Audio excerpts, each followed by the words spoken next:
భాస్కర్ గారు, ఎగ్జిక్యూటివ్స్ అందరికీ ఇచ్చినటువంటి ఇండస్ట్రీస్ లో స్టూడెంట్స్ అందరికీ నమస్కారం. చాలా సంతోషం. ఫ్యామిలీ కాలేజ్ లో మంచి సమావేశాన్ని ఏర్పాటు చేసి చాలా అంటే ఇన్నోవేటివ్స్ జనరేషన్ చూస్తా ఉంటే 100 పూర్ణంగా చెప్పారు.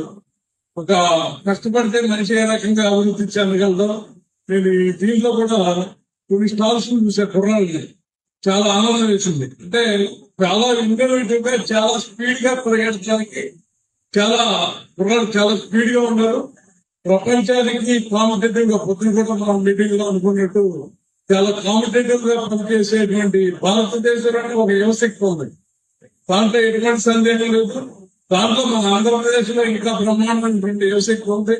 దాన్ని నడిపించడానికి ఒక విజనరీ కలిగినటువంటి నాయకుడు ముఖ్యమంత్రిగా ఉంటాం. కావలసినటువంటి అన్ని సౌకర్యాలు కలగజేయడానికి ఒక పారిశ్రామికవేత్తకు కానీ, ఒక యువకుడికి కానీ, ఒక వ్యవసాయం చేసేవాడికి కానీ కావలసినటువంటి కాన్ఫిడెన్స్ క్రియేట్ చేయడానికి నేను ఉన్నాను.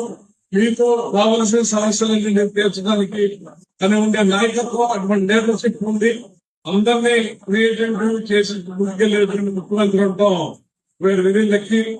అలాగే దేవు గారు వీరందరూ కూడా కావలసినటువంటి ఏ కార్యక్రమాలు ఉన్నాయో అవన్నీ కూడా చెప్పారు. చాలా సంతోషం.